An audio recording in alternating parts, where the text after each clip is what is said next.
Oui, merci Monsieur le Président. Mes chers collègues, je veux vous rassurer, bien sûr, rassurer les parents d'élèves et la communauté éducative, puisque, vous le savez, notre Assemblée a délibéré en septembre dernier pour reconduire en 2020 le même montant de dotation globale de fonctionnement qu'en 2019 pour un certain nombre d'établissements, voire une dotation majorée de 5% pour un certain nombre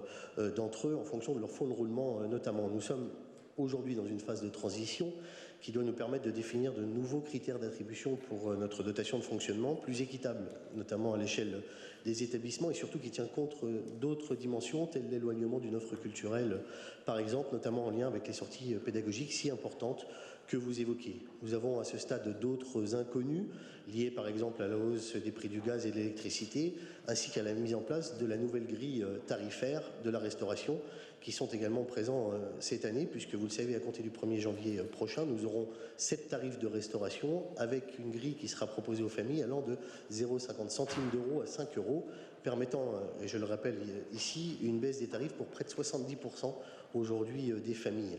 Il est toutefois difficile aujourd'hui de préciser à ce stade le niveau des recettes et dépenses escomptées car nous ne savons pas, par exemple, combien de nouveaux demi-pensionnaires cette nouvelle grille va générer, ni comment ils se répartiront en fonction des différents seuils de quotient familial. Nous avons donc prévenu tous les chefs d'établissement lors de la réunion annuelle des équipes de direction le 15 octobre dernier de cette nouvelle modalité d'attribution de la dotation de fonctionnement de 2020.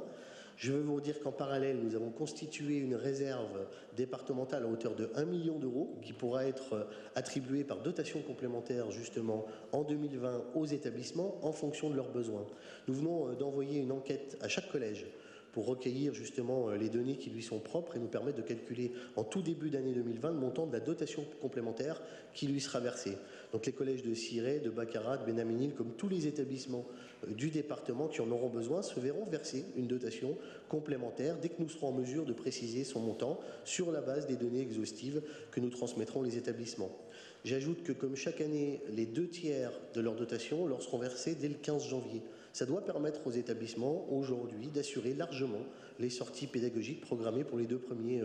trimestres. Et puis, si certains établissements ont décidé de suspendre, non pas d'annuler aujourd'hui ces sorties, je tiens à vous rappeler que chaque établissement est autonome dans la construction de son budget et que nous sommes particulièrement attentifs à leur garantir cette autonomie justement.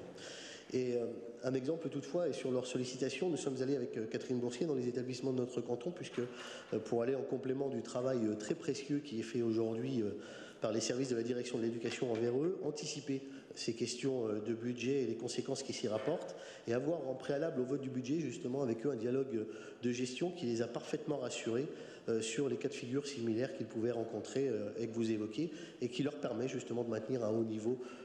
d'activité pédagogique. Alors en conclusion,